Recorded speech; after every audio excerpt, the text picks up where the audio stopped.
안녕하세요. 오늘 저희는 당신이 보내주신 자료들, 이걸 바탕으로 안식이라는 주제, 요즘 정말 중요한 주제죠. 이걸 함께 깊이 파헤쳐 보려고 합니다. 네, 안녕하세요. 요즘 뭐랄까 숨가쁘게 돌아가는 세상 속에서 스트레스, 불안, 이런 게 거의 일상이 된 분들 많으시잖아요. 그렇죠. 너무 많죠. 근데 이 자료들이 바로 그 속도랑은 다른 삶의 리듬, 그러니까 안식의 리듬, 이걸 이야기하고 있더라고요. 네, 맞아요.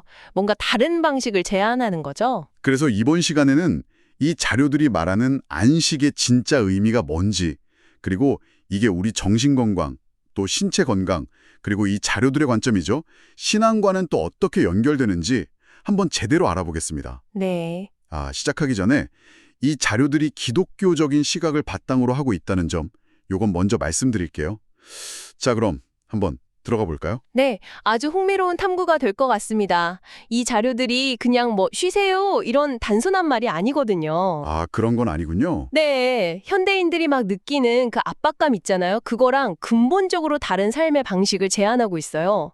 그래서 우리가 좀 주목해 볼 부분은 이 안식이 구체적으로 뭘 의미하는지, 구체적으로. 그리고 왜 이게 그렇게 중요하다고 말하는지, 또 이게 스트레스 관리나 삶의 새로운 리듬을 찾는데 어떤 통찰을 주는지 이런 것들을 좀 살펴볼 겁니다. 네네. 특히 그 안식이랑 은혜, 그리고 믿는 자의 삶의 태도, 이 사이의 연결고리를 좀 중점적으로 보려고 해요. 좋습니다.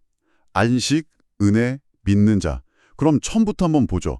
자료가 시작부터 질문을 던지더라고요. 네, 그렇죠. 오늘 당신의 삶의 리듬은 어떤가요? 하고요. 이게 매일 아침 막 깨우면서 점점 빠르게 몰아치는 그런 드럼비트인지 아니면 삶의 중요한 것들을 좀 음미할 여유를 주는 그런 멋지고 꾸준한 그루브인지. 표현이 재밌네요. 드럼비트냐, 그루브냐. 네, 생각해 볼 만한 질문인 것 같아요. 자료에서는 하나님 아버지가 우리가 단거리 선수처럼 막 전력 질주하다가 방전되는 거? 그거 원치 않으신대요. 그렇죠. 오히려 마라톤 주자처럼 길게 가기를 바라신다고.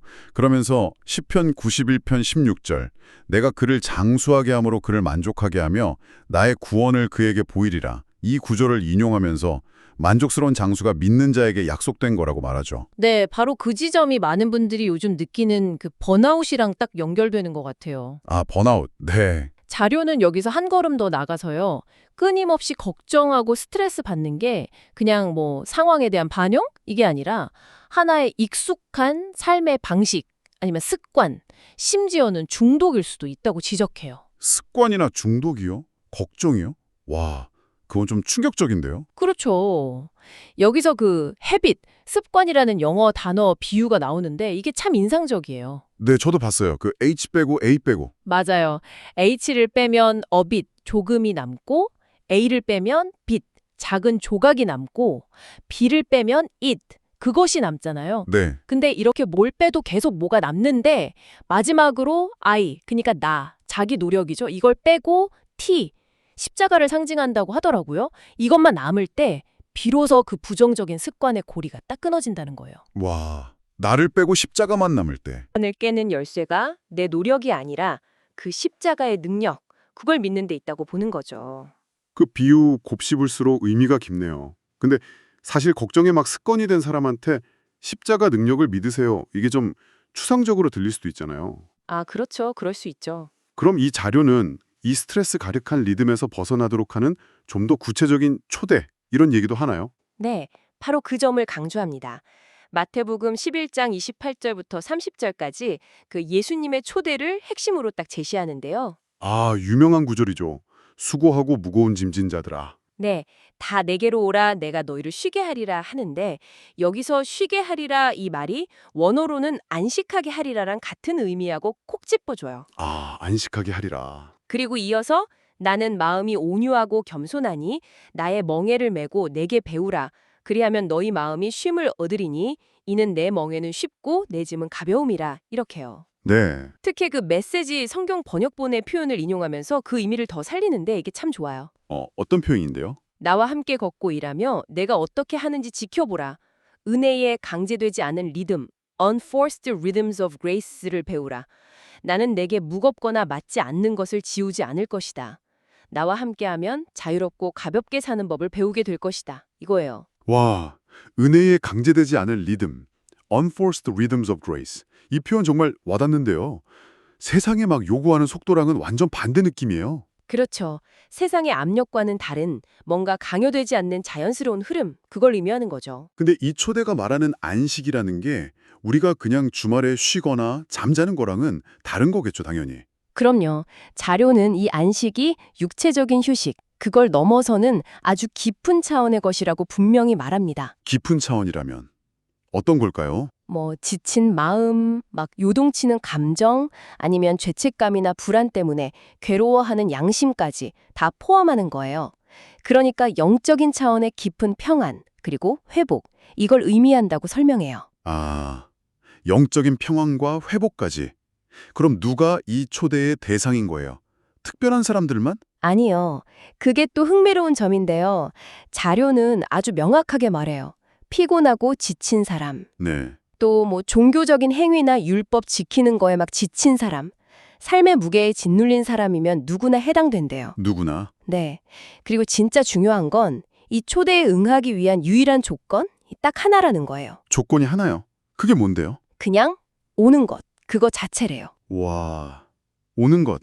다른 뭐 자격이나 이런 거 없이요? 네. 어떤 자격이나 성취 이런 걸 요구하는 게 아니라 그냥 내 지친 상태 그대로 나아가는 것. 그것만으로 충분하다는 메시지인 거죠. 이야, 이거 되게 중요한 포인트 같은데요. 그렇죠. 문제 자체에 막 집중하기보다는 그 문제를 해결해 줄 수 있다고 약속하는 분, 그분께 시선을 돌리라는 권유로 볼 수 있겠죠. 그렇군요. 오는 것 외에 다른 조건이 없다. 그게 참 마음에 와닿네요. 그럼 자료는 이렇게 하나님이 제안하시는 안식의 길이랑 우리가 보통 막 따라가는 세상의 속도, 이걸 어떻게 비교하고 있나요? 아주 구체적인 예시를 하나 들어요. 어떤 남자 이야기가 나오는데요. 이 사람이 성공하려고 진짜 뭐랄까 미친 듯이 일만 한 거예요. 애들이 막 커가는 중요한 순간들도 다 놓치고. 아, 요즘 그런 분들 많죠. 네, 목표는 딱 하나. 부자 돼서 은퇴한 다음에 편하게 쉬겠다. 그렇죠. 보통 그렇게 생각하죠. 근데 너무 안타깝게도 부는 쌓았는데 그걸 누릴 시간을 못 가진 거예요. 심장마비로 갑자기 세상을 떠났대요. 너무 안타깝네요. 진짜 우리 주변에서도 있을 법한 이야기고요. 그쵸? 물론 그렇다고 해서 자료가 성실하게 일하는 것 자체를 나쁘다고 말하는 건 아니에요. 잠언 10장 4절 게으른 손은 가난하게 되지만 부지런한 자의 손은 부하게 한다. 이것도 인용하거든요. 아, 근면함도 중요하다고는 하는군요. 네, 다만 성공하려면 반드시 쉬지 않고 끊임없이 나를 막 몰아붙여야만 한다. 이런 세상적인 통념, 그 압박감에 대해서는 경고하는 거죠. 아, 일 자체가 문제가 아니라 그게 삶의 전부가 돼서 안식을 잃어버리는 거. 그걸 경계하라는 거군요. 정확합니다. 그럼 내 노력, 내 분투, 여기에만 의존하는 대신에 자료가 제시하는 대안은 뭔가요? 핵심은 하나님의 방식을 신뢰하는 거예요. 하나님의 방식. 네. 이걸 로마서 8장 28절의 원리랑 연결하는데요. 하나님을 사랑하고 그분의 뜻대로 부르심을 입은 자들한테는 모든 게 합력해서 선을 이룬다는 그 믿음이요. 아, 모든 것이 합력하여 선을 이룬다. 네. 그러니까 우리가 막 스스로 발버둥 치면서 모든 걸 통제하려고 하기보다는 하나님 안에서 안식할 때 오히려 그분이 상황을 더 조화롭게 이끌어 가신다. 이런 관점이죠. 내가 힘을 빼고 안식할 때 하나님이 일하신다. 여기에 이사야 30장 15절을 또 더해서 설명해요. 주 여호와 이스라엘의 거룩하신 이가 이같이 말씀하시되 너희가 돌이켜 조용히 있어야 구원을 얻을 것이요 잠잠하고 신뢰하여야 힘을 얻을 것이거늘. 잠잠하고 신뢰하여야 힘을 얻는다. 네.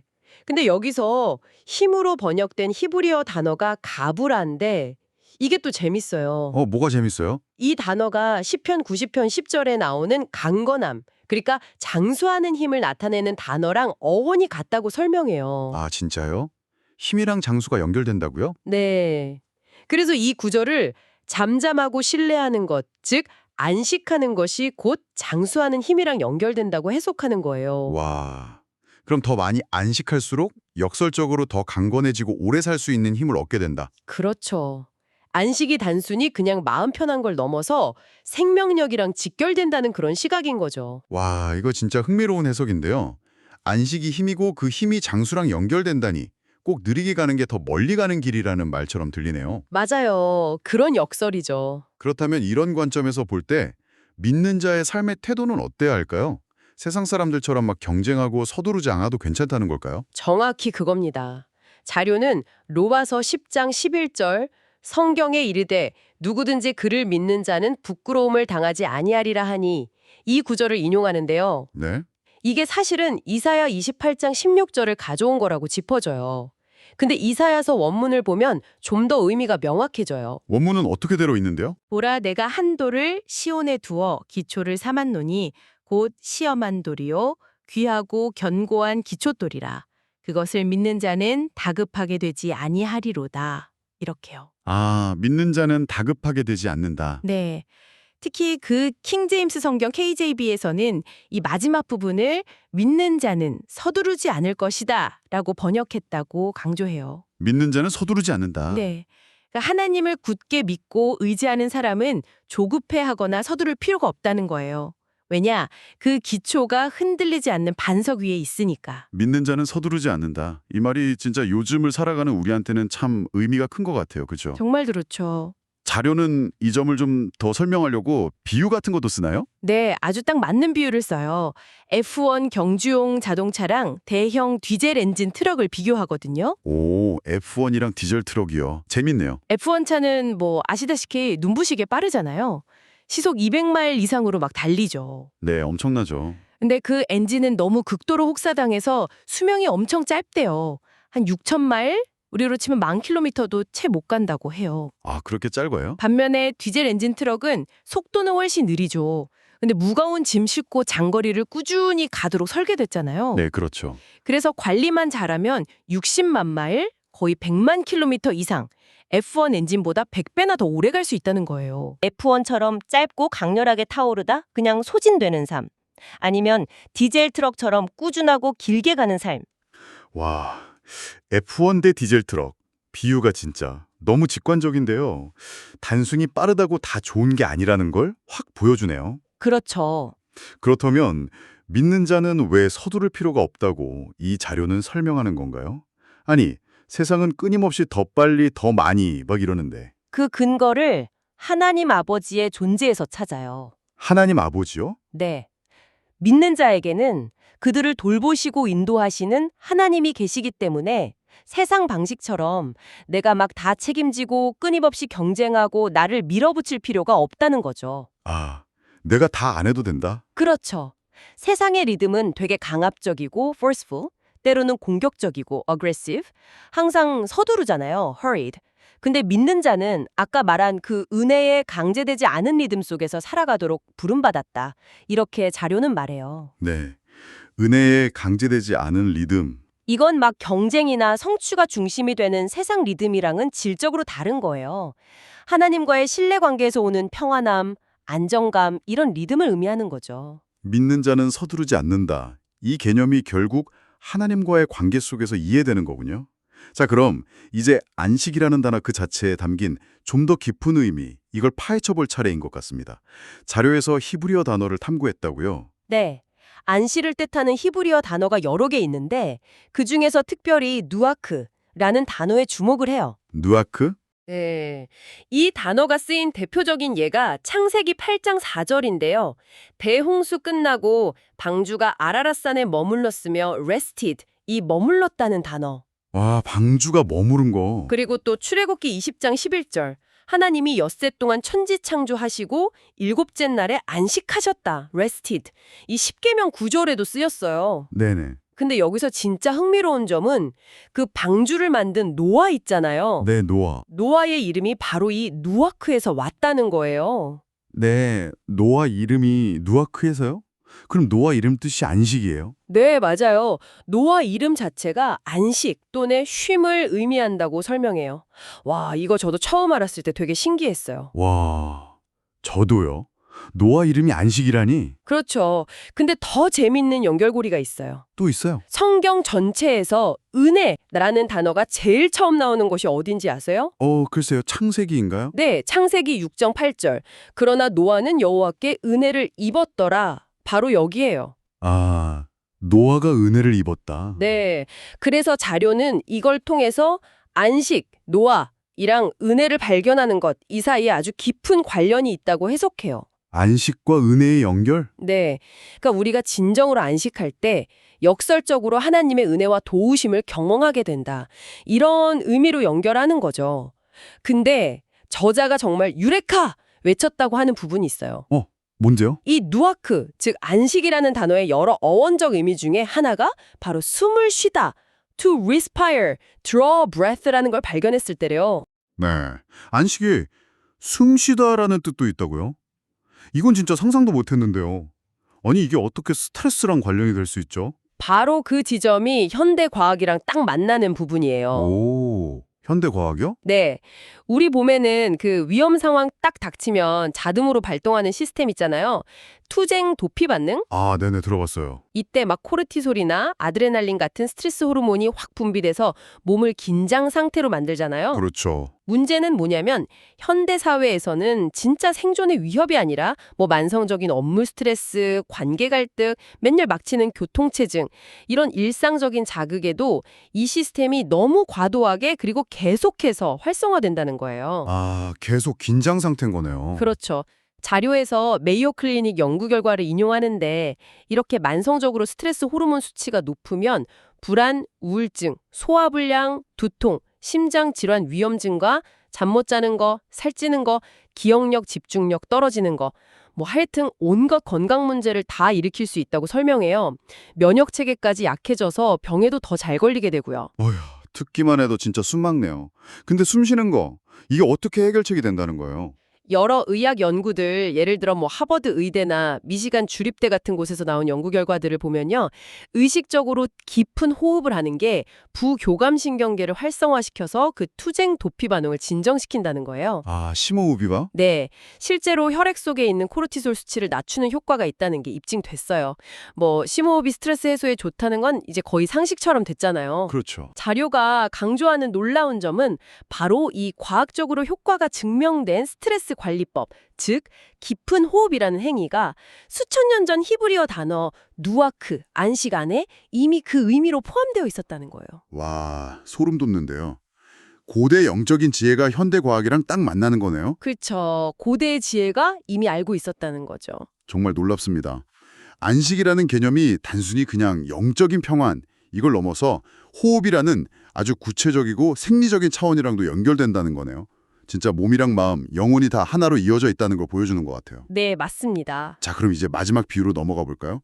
거북이랑 사자 이야기가 있다고요? 네, 우리가 어떤 삶의 리듬을 따라야 하는지에 대한 아주 강력한 비유인데요. 네. 자료는 우리가 본능적으로 사자처럼 살도록 만들어진 게 아니라 어쩌면 거북이처럼 살도록 만들어졌을 수도 있다고 제안해요. 사자가 아니라 거북이요? 네, 사자는 뭐 정글의 왕이지만 그 삶은 끊임없는 경쟁과 투쟁의 연속이잖아요. 그렇죠. 늘 싸워야 하죠. 네, 포식자니까 늘 사냥해야 하고 자기 영역 지키려고 싸워야 하고 자료는 이걸 직장에서 내 자리 지키려고 막 아등바등 하거나 경쟁자 깎아내리거나 스트레스 받아서 가족이나 부하 직원한테 막 소리 지르는 현대인의 모습에 한번 빗대어 보라고 해요. 아, 찔리는데요? 근데 이런 공격적이고 스트레스 가득한 삶의 결과가 어떨까요? 연구에 따르면 야생 사자 평균 수명이 생각보다 짧아요. 한 10년에서 14년 정도래요. 생각보다 짧네요. 그리고 만성 스트레스 때문에 부신이라고 스트레스 호르몬 만드는 기관이 있잖아요. 거기가 비정상적으로 부어 있고 비슷한 몸집의 동물원 사자보다 25%나 더 무겁대요. 스트레스가 몸에 남긴 흔적이죠. 사자의 삶이 겉보기엔 멋져 보여도 실제로는 짧고 고단한 삶일 수 있다. 네. 그럼 거북이는 어떨까요? 거북이는 느리죠? 엄청. 그렇죠. 모든 걸 천천히, 아주 여유롭게 하죠. 서두르는 법이 없어요. 자료에서 좀 웃긴 상상도 덧붙이는데 아마 노아 방주의 제일 마지막으로 도착한 동물이 거북이였을 거고 하하, 그랬을 것 같아요. 어쩌면 노아가 답답해서 막 직접 들어서 옮겨야 했을지도 모른다고요. 네. 근데 중요한 사실은 거북이가 엄청 장수하는 동물이라는 거예요. 예를 들어 뭐 갈라파고스 코끼리 거북 같은 애들은 평균 수명이 100년을 훌쩍 넘어요. 100년이요? 와. 제일 오래 산 기록은 170년도 넘고요. 자, 여기서 다시 질문이 던져지는 거죠. 당신은 누구의 리듬, 사자의 리듬과 거북이의 리듬 중에 어느 쪽을 따르며 살고 싶으신가요? 야, 이 비유 진짜 많은 생각을 하게 하네요. 빠르고 격렬하지만 짧은 삶이냐, 느리고 꾸준하지만 긴 삶이냐. 이건 뭐 선택의 문제군요. 네. 그래서 자료는 결론적으로 세상의 그 치열한 경쟁, 소위 red race라고 하잖아요. 다람쥐 쳇바퀴 돌듯이 의미 없이 경쟁하는 거. 이걸 의식적으로 거부하라고 아주 강력하게 권고해요. 레드 레이스를 거부하라. 네. 최고의 쥐가 되려고 에너지를 다 쓰거나 어쩌면 잘못된 건물에 기대어 세워진 사다리를 미친 듯이 오르면 돼 인생을 허비하지 말아라는 거죠. 세상은 안식을 갈망하고 있고 예수님은 내게로 오라 내가 너희를 안식하게 하리라 마태복음 11.28고로 약속하셨다는 걸 다시 한번 기억하라고 해요. 네. 그것도 조리근도서도 장일절도 인용하는데요. 빠른 경주자들이라고 선착하는 것이 아니며 용사들이라고 전쟁에 승리하는 것이 아니며 지혜자들이라고 음식물을 얻는 것도 아니며 명철자들이라고 재물을 얻는 것도 아니며 지식인들이라고 은총을 입는 것이 아니니 이는 시기와 기회는 그들 모두에게 임함이니라. 아, 빠르다고 이기는 게 아니다. 네. 세상은 내 노력, 내 능력, toiling and striving에 모든 걸 걸지만 이 자료의 관점에서는 오직 하나님만이 당신을 가장 적절한 때에 가장 적절한 자리에 있게 하실 수 있다는 거예요. 때와 기회는 하나님께 있다. 그렇죠. 그러니까 하나님을 신뢰하고 그분이 이끄시는 리듬, 즉 아까 계속 말했던 은혜에 강제되지 않은 리듬, 그리고 안식의 리듬을 따라 살아가라고 촉구하는 겁니다. 자, 오늘 우리가 함께 쭉 살펴보니 자료들의 핵심 메시지는 정말 분명해 보입니다. 세상에 막 강요하는 그 숨 막히는 속도, 스트레스의 리듬에서 벗어나서 하나님께서 초대하시는 은혜에 강제되지 않은 리듬, 그러니까 깊은 안식으로 나아가라는 아주 강력한 외침 같아요. 네, 맞습니다.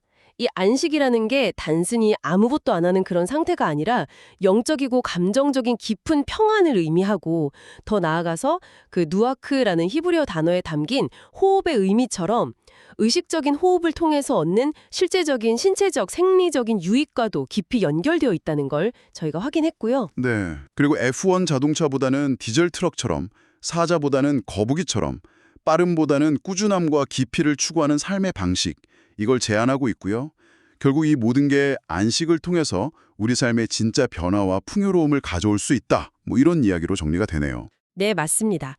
핵심 개념들을 다시 한번 딱 정리해보면 안식 누아크는 우리로 하여금 은혜를 발견하게 하고 노아처럼 또 진정한 힘, 가부라, 즉 건건함과 장수하는 힘을 주며 하나님을 믿는 자는 세상의 속도에 막 휘둘리면서 서두를 필요가 없다. 이거죠. 네, 핵심 요약 감사합니다. 오늘 논의를 마무리하면서 당신께 생각해볼 질문을 하나 던지고 싶습니다. 네, 어떤 질문인가요? 이 자료는 안식, 누아크와 호흡이라는 아주 실제적인 행위를 연결했잖아요. 네, 그랬죠. 그렇다면 단순히 스트레스 해소 차원을 넘어서요. 하루 중에 의도적으로 잠시 멈춰서 조용히 숨 쉬는 시간. 그러니까 하나님 앞에서 잠잠히 머무르면서 나를 돌아보는 그런 시간을 갖는 것이 당신의 스트레스 수준뿐만 아니라 세상을 바라보는 관점, 그리고 이 자료에서 말하는 은혜와의 관계에 어떤 구체적인 변화를 가져올 수 있을까요? 아, 숨 쉬는 안식의 시간. 그게 삶에 미치는 영향. 네. 어쩌면 이 숨쉬는 안식 속에 우리가 그토록 찾아 헤매돈 평안과 자유의 열쇠가 숨겨져 있을지도 모릅니다. 이 질문을 가지고 오늘 나눈 이야기들을 좀 더 깊이 곱씹어 보시는 것은 어떨까요?